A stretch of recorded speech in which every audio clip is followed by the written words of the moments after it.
एक जंगल में एक जादुई गुफा थी। उस गुफा में बहुत सारा खजाना था। उस खजाने की रक्षा नाग और नागिन किया करते थे। उन दोनों के पास जादुई शक्तियां थी। एक बार गांव के दो लोगों को खजाने के बारे में पता चल जाता है। ओए रंगा, जंगल में जो खजाना है वो तो हमारा ही होना चाहिए। लेकिन बॉस, उस खजाने की रक्षा नाग और नागिन करते हैं। अगर हम वहां गए तो वो हमें खा जाएंगे। हम तैयारी के साथ जाएंगे। अगले दिन वो दोनों उसी जंगल में पहुंच जाते हैं। बॉस, मुझे डर लग रहा है। अगर हमारा प्लान फेल हो गया तो हम जान से जाएंगे। यहाँ से 20-30 कोस दूर जब कोई सांप का बच्चा रोता है तो नागिन कहती है, चुप हो जा बेटा, नहीं तो बाबू राव आ जाएगा। अब चल मेरे साथ। दोनों वहां से चले जाते हैं। वो दोनों गुफा के पास पहुंचते हैं। ला रे रंगा, हथियार दे। बेवकूफ, इसे तेरे पिछवाड़े में डाल दूं क्या? क्या हम इससे उन्हें मारेंगे? सॉरी बॉस, भूल गया था। रंगा बाबूराव को ग्रेनेड दे देता है और बाबूराव उस ग्रेनेड को गुफा में फेंक देता है। गुफा में एक धमाका होता है। नाग और नागिन वहीं पे गिर जाते हैं। वो दोनों गुफा में जाते हैं। वो दोनों खजाने को उठा लेते हैं। ओए नाग के बच्चे, जिसने हमारे बॉस से लिया पंगा, समझो वो हो गया नंगा। क्यों बॉस, सही कहा ना मैंने? हाँ, अब चल यहाँ से। वो दोनों खजाने को लेकर वहां से चले जाते हैं। कुछ देर बाद नाग को होश आ जाता है, लेकिन नागिन की मौत हो चुकी थी। मेरी प्यारी नागिन, जिस किसी ने भी ये किया है उसका पूरा गांव इसका अंजाम भुगतेगा। अब मैं उन्हें अपना रौद्र रूप दिखाऊंगा। वो नाग वहां से गांव की तरफ चला जाता है।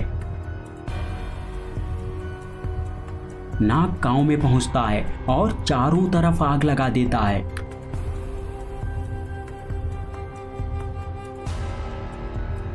बॉस, ये जिंदा कैसे बच गया? अब तो ये हमें मार देगा।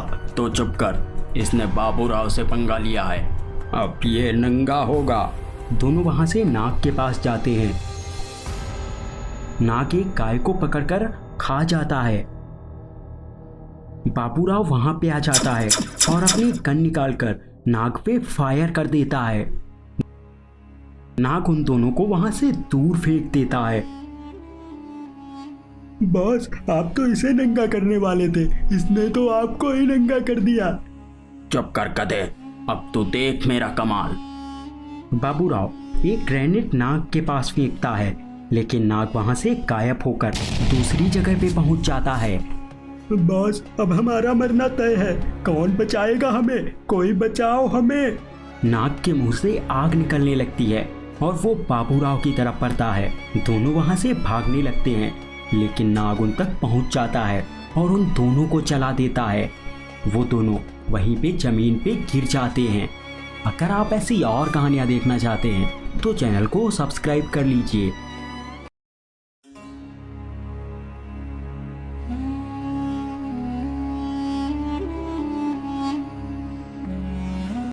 एक दुनिया में राक्षस रहा करते थे। वो बहुत ज्यादा बड़े थे और वो जानवरों और इंसानों को खाया करते थे। एक दिन एक राक्षस कहता है, महाराज, अब तो कोई भी इंसान नहीं मिल रहा। ऐसे तो हम भूख से मर जाएंगे।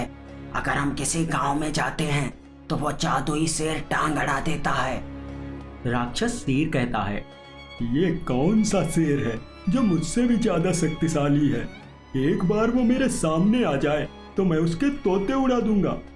राक्षसों का राजा कहता है, अब हम जादुई बुलबुला भेजेंगे जो इंसानों को कैद करके यहाँ लाएगा और फिर हम सब उन्हें खाएंगे। वो राक्षस अपनी जादुई शक्ति से वहां पे 2 बुलबुले बनाता है। जाओ मेरे शैतानी बुलबुलों, इंसानों को पकड़ के लाओ।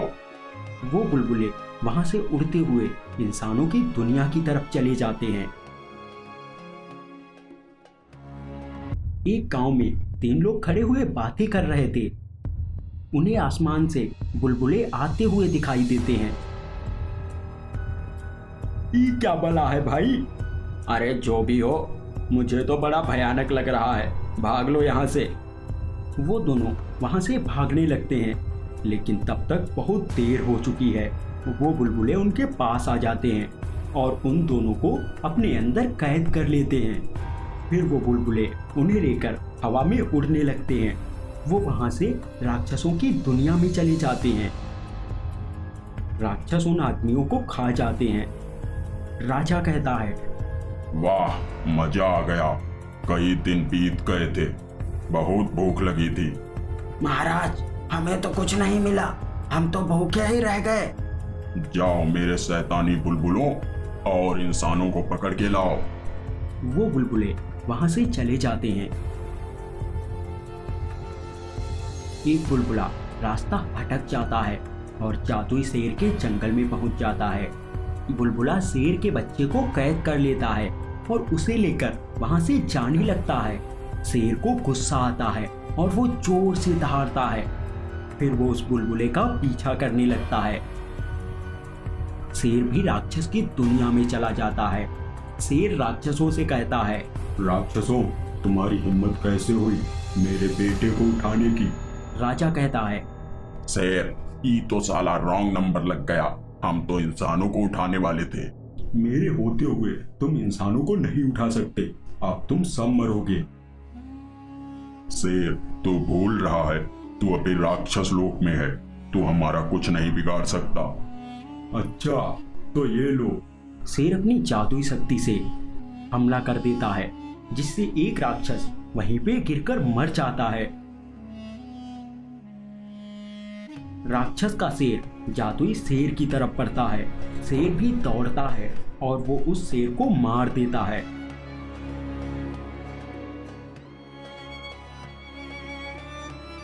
राक्षसों का राजा शेर पे हमला करता है। शेर ऊपर उछल जाता है और वो बच जाता है। शेर कहता है, राक्षसों, राजा हमेशा राजा होता है, फिर चाहे वो किसी भी दुनिया में हो।